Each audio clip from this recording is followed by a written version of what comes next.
संविधानिक सरकारच्या विरोधात हा प्रचाराचा नारळ फोडून महाविकास आघाडीचा हा प्रचाराची सुरुवात या ठिकाणातून आपण करतोय आणि त्यासाठी आज आपल्याला सगळ्यांना मार्गदर्शन करण्यासाठी आलेले राष्ट्रीय नेते आणि आपल्या सगळ्यांचे मार्गदर्शक आदरणीय शरद पवार साहेब, त्याचप्रमाणे खऱ्या शिवसेनेचे सन्माननीय अध्यक्ष आमचे स्नेही आदरणीय उद्धव बाळासाहेब ठाकरे, या कार्यक्रमाला उपस्थित झालेले राज्याचे माजी मुख्यमंत्री आणि आमचे ज्येष्ठ काँग्रेसचे नेते पृथ्वीराज चव्हाण साहेब, विधिमंडळाचे काँग्रेस पक्षाचे नेते सन्माननीय बाळासाहेब थोरात, या कार्यक्रमाला उपस्थित झालेले खऱ्या राष्ट्रवादीचे महाराष्ट्राचे अध्यक्ष आदरणीय आमचे मित्र जयंतराव पाटील, भाई जयंत पाटील, आदरणीय या कार्यक्रमाला उपस्थित असलेले आदरणीय आदित्य ठाकरेजी, आमचे मित्र, एकच मित्र आहे माझा, संजय राऊत,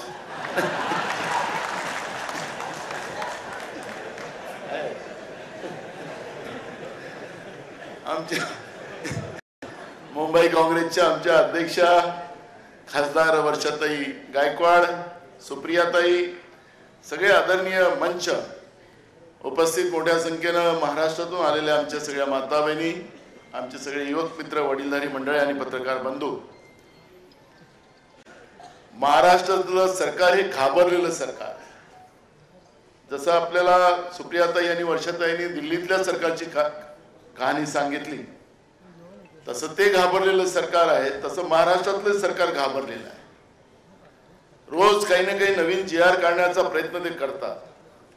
महाराष्ट्रामध्ये आता विरोधकांना त्यांच्या विरोधात मोर्चे पण काढता येणार नाही. मोर्चे काढले तर गुन्हे दाखल होणार. एकत्रित आले म्हणजे जसं आता जे हुकुमशाहीची वाटचाल महाराष्ट्रामध्ये देशामध्ये सुरू करण्याचा प्रयत्न सत्तेचा माज आलेली भाजप प्रणित सरकार राज्यातली आणि केंद्रातली सरकार करते आहे. कालचं आपण लाल किल्ल्याचं भाषण नरेंद्र मोदींचं ऐकत होतो. एकीकडे डॉक्टर बाबासाहेब आंबेडकरांच्या संविधानाच्या आधारावर जनतेतून निवडून गेलेले प्रधानमंत्री लाल किल्ल्यातून भाषण करतात, पण विरोधी पक्ष नेता याचं पण या लोकशाहीमध्ये एक आगळं वेगळं महत्व आहे.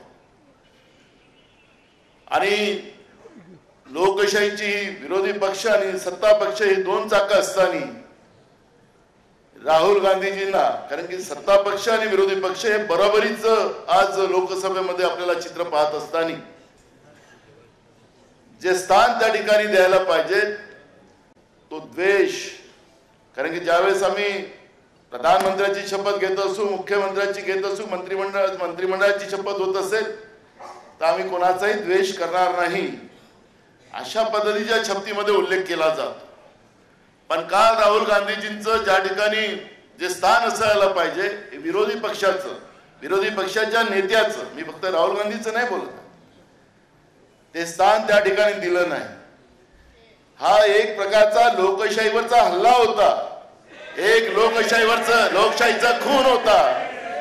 अशा पद्धतीचं चित्र आपण पाहतो. म्हणजे अजूनही जो घमंड, जो गर्व, कालपर्यंत मोदी सरकार होतं, आज एनडीएचं सरकार झालं, पण अजूनही घमंड उतरलं नाही असं चित्र आपण पाहतो.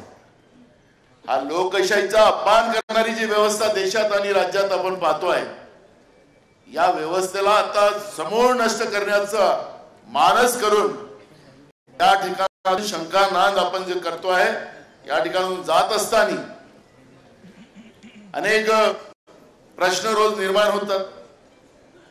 पक्षप्रमुख म्हणून, पक्षाचे कार्यकर्ते म्हणून आपल्याला अनेक उत्तराला पुढे जावं लागतं. पण महाविकास आघाडी म्हणून आपण एक निर्धार केलेला आहे. आणि त्याच आधारावर महाराष्ट्रामध्ये 31 खासदार म्हणजे ते त्यावेळेचं लोकसभेचं चित्र असं होतं की मोदींची लाट अजूनही चाललेली आहे. भ्रष्टाचाराने मोठ्या प्रमाणात कमवलेला पैसा राज्य सरकार जवळ आहे.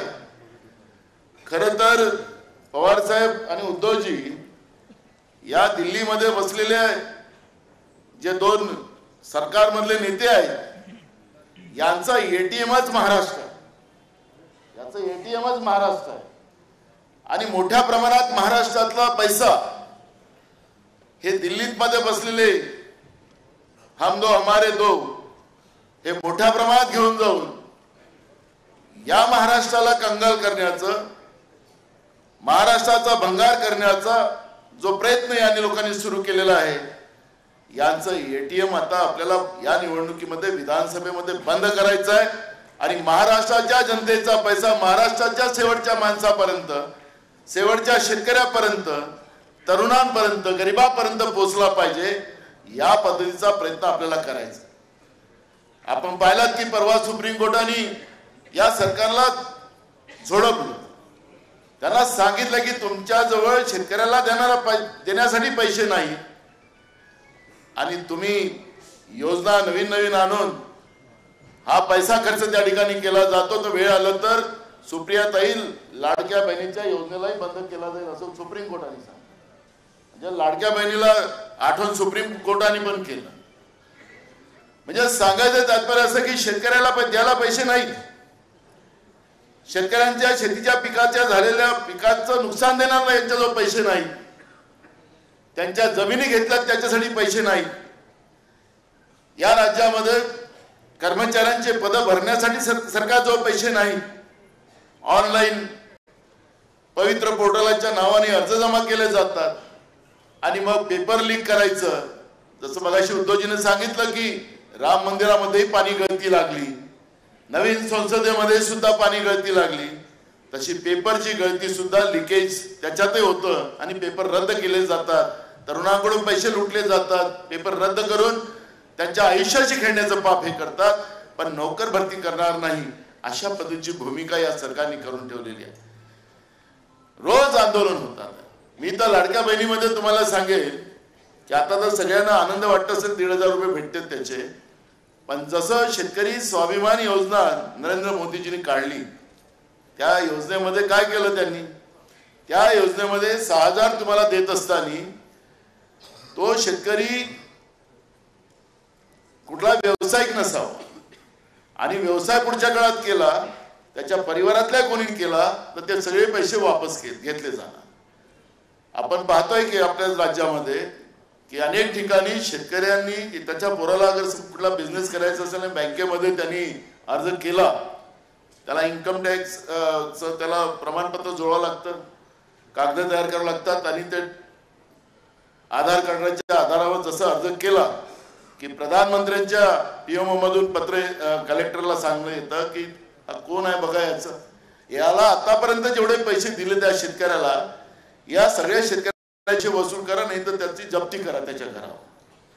उद्या लाडक्या बहिणीच्या योजनेमध्ये सुद्धा यांच्या ज्या अटी शर्ती आहेत ह्या अजूनही डिसाईड झालेल्या नाही. मला शंका आहे, मी बोलून दाखवतो मुद्दाहून. तर उद्या ह्या बहिणीकडून पण पैसे वापस जे सांगतात ना त्यांचे आमदार उपमुख्यमंत्री सुद्धा सांगतात की आम्ही पैसे वापस घेऊ.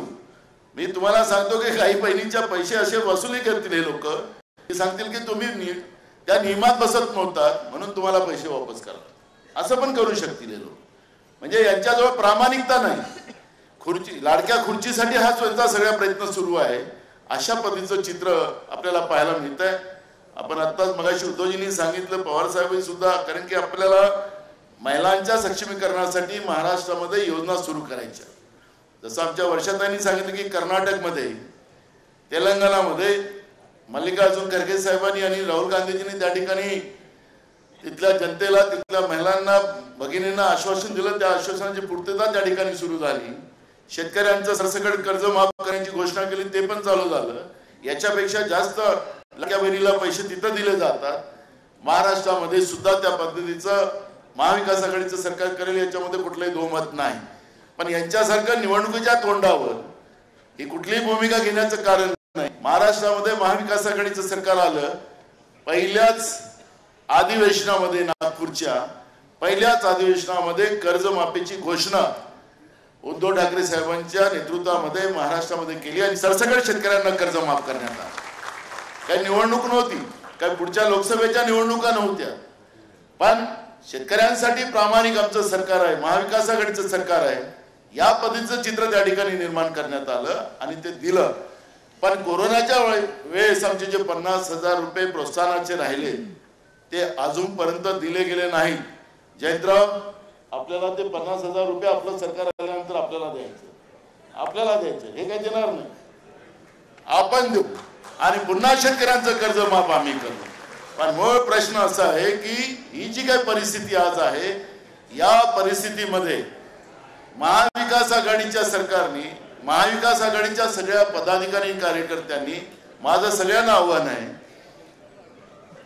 की मगाशी उद्धवजीने मुद्दामून तो, कारण की टीव्हीला सध्या वातावरण बनवलं जात आहे की कोण मुख्यमंत्री बनणार महाविकास आघाडीचा, उद्धवजीने मुद्दामून तो प्रश्न या ठिकाणी टाकला। माध्यमात ते वेगळ्या पद्धतीने जात असे। आम्हाला महाराष्ट्रामध्ये या भ्रष्टाचारी सरकारला महाराष्ट्राचं धर्म आणि महाराष्ट्राचा स्वाभिमान विकणारं, गुजरातला विकणारं जे सरकार आज महाराष्ट्रात बसलेलं आहे, हे सरकार उद्ध्वस्त करणं आणि प्रामाणिक जनतेसाठी असणारं सरकार महाविकास आघाडीतून निर्माण करायचं आहे। मुख्यमंत्री कोण बनायचं ते सगळे नेते बसून ठरवतील, ते तुमचं आमचं काम नाही। आणि त्या माध्यमातून आपण महाराष्ट्रामध्ये महाविकास आघाडीचं सरकार, एक बहुमताचं सरकार आणण्याचा संकल्प करून या ठिकाणी तो आपण सगळे जाऊ, असा विश्वास मी या ठिकाणी व्यक्त करतो आणि माझे 2 शब्द पूर्ण करतो। धन्यवाद।